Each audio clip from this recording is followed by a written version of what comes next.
Stock x ray, अब आपको पता चली गया है, सेगमेंट शुरू हो गया है तो फिर नाम भी बता देते हैं। जो स्टॉक आज हम डिस्कस कर रहे हैं वो है मिर्ज़ा इंटरनेशनल का। पहले ज़रा इसके ना शेयर का परफॉर्मेंस देखिए कि स्टॉक का मूवमेंट किस तरह का रहा है, थोड़ा आपको आइडिया लगेगा कि क्या स्टॉक की चाल रही है पिछले कुछ समय में। अप्रैल 2023 में देखें तो शेयर का ऑल टाइम हाई 73 रुपये का था, और 2025 की बात करें तो इस साल का उच्चतम स्तर 44 रुपये 65 पैसे का, यानी कि अपने जो हाईज इसने टच किए थे, शिखर जो बनाया था, ऑल टाइम हाई जो टच किया था, रिकॉर्ड हाई था, वहाँ से स्टॉक आपको 30% नीचे अवेलेबल है। ये हो गया स्टॉक का प्राइस मूवमेंट। अब जगह अगर आप इसके ट्रिगर्स की बात करें, यानी कि स्टॉक के लिए किस तरह के ट्रिगर्स हैं, तो कंपनी के जो 85% रेवेन्यू है ना, वो एक्सपोर्ट से आते हैं, यानी कि एक्सपोर्ट ओरिएंटेड कंपनी है ये, और 15% ही सिर्फ घरेलू मार्केट से आता है। तो जब एक्सपोर्ट वाली कंपनी आ जाती है ना, तो फिर ट्रेड डील हुई, एफटीए हुआ, ऐसी सब चीज़ें जो है ना, खबरें हैं ना, वो स्टॉक को फिर काफ़ी ज़्यादा ड्राइव करती हैं, चाहे वो यूरोप से हो, यूएस से हो। तो आपका जब धंधा ही एक्सपोर्ट से या फिर ऐसी कंट्रीज से आता है जिनके साथ थोड़ी हमारी दिक्कत या फिर कुछ ऐसी बातचीत चल रही है कि कुछ एफटीए टाइप का हो जाएगा, तो फिर जाहिर सी बात है मूवमेंट काफ़ी ज़्यादा बढ़ जाता है। तो उस माहौल में इस स्टॉक को डिस्कस करना काफ़ी इंपॉर्टेंट है। और जैसे मैं कह भी रहा था, यूके वाला जो ईयू वाला एफटीए है, तो इस स्टॉक में एक्सपोर्ट रेवेन्यू की बात करें तो यूके से ही कंपनी का करीब 70% के आसपास का रेवेन्यू आता है। एक्सपोर्ट वाले रेवेन्यू की अगर आप बात करें, 22 देशों में इस कंपनी के एक्सपोर्ट होते हैं, और एक्सपोर्ट का करीब 6% जो रेवेन्यू का हिस्सा है वो अमेरिका से भी आता है।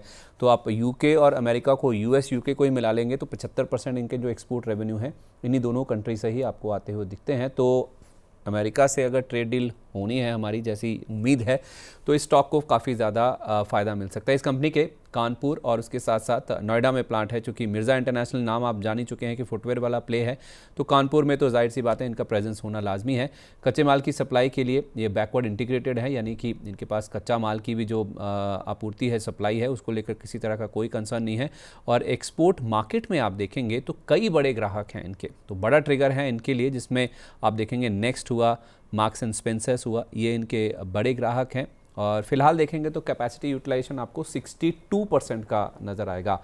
ज़्यादा केपेक्स की ज़रूरत नहीं है इनको, क्योंकि एग्जिस्टिंग कैपेसिटी ही अगर इनकी ये खपा लेते हैं तो उसी से इनका काम हो जाएगा। इस साल केपेक्स पर ये 15 से 20 करोड़ रुपए का खर्च करने जा रहे हैं।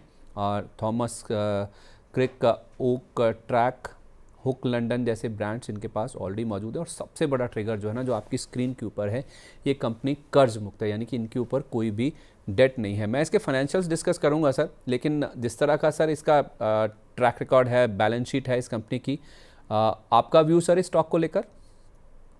तो देखिए, है तो देखिए ट्रेडर फ्रेंडली काउंटर, और मैक्सिमम इनका जो रेवेन्यू आता है वो यूके के एक्सपोर्ट से आता है। तो मोस्ट लाइकली अगर ट्रेड डील और ये सारी चीजें आराम से निकल जाती हैं तो स्टॉक में बढ़िया मोमेंटम आपको कम से कम, मतलब बेयर मिनिमम जो last sell before the buy था 44.64 था, यहाँ तक तो आराम से आ जाएगा।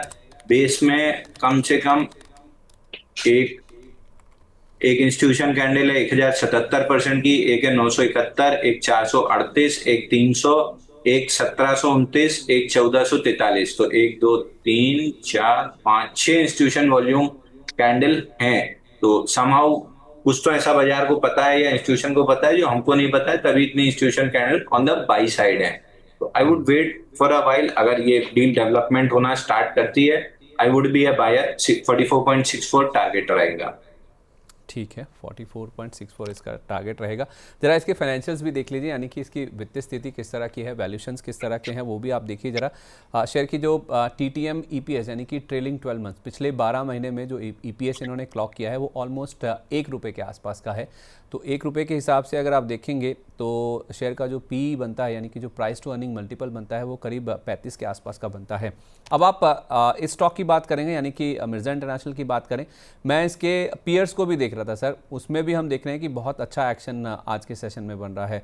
तो बाकी स्टॉक्स जैसे सुपर हाउस हुआ, या फिर लिबर्टी शूज़ हुआ, या फिर बाटा हुआ, इसके साथ साथ आप देखेंगे तो आपको रेड टेप, यहाँ पे भी मोमेंटम काफ़ी अच्छा बनता हुआ दिखेगा।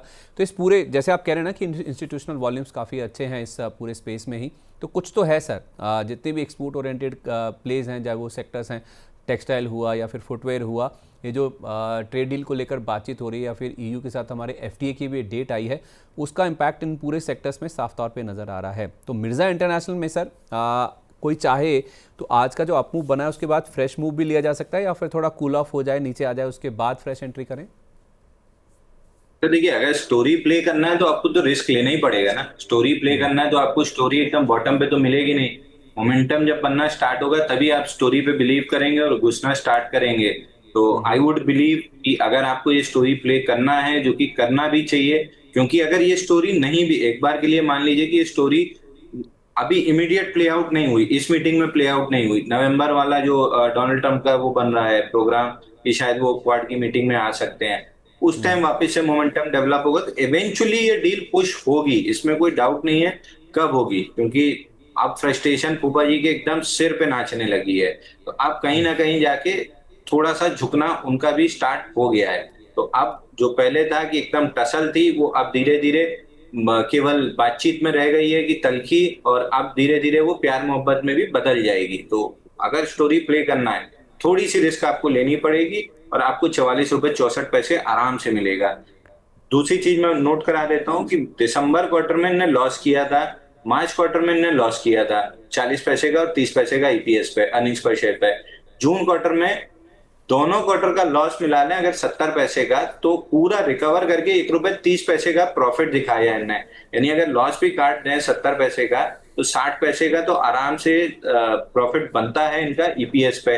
1 रुपए 30 पैसा जून क्वार्टर से सेम क्वार्टर लास्ट ईयर में कंपेयर करेंगे तो 2677% ईपीएस राइज है। इस पूरी चीज की सबसे बड़ी वजह क्या है? -4% ऑपरेटिंग मार्जिन था, फिर -2% ऑपरेटिंग मार्जिन था जिसकी वजह से लॉस में थे। जून में ऑपरेटिंग मार्जिन आई है +3%, तो -4 से -2 गया, -2 से +3 आया। तो हमने मतलब आप ही ने सबसे पहले ये नोटिस करना स्टार्ट किया था कि जिनके ऑपरेटिंग मार्जिन सुधर रहे हैं वहां पे इंस्टीट्यूशन की बड़ी बाइंग आ रही है। तो माइनस से प्लस में आना ऑपरेटिंग मार्जिन और 6-7 इंस्टीट्यूशन कैंडल बेस में दिखना, ये making of a big move होती है सर। तो बिग मूव प्ले करने के लिए भी तो समय देना पड़ता है।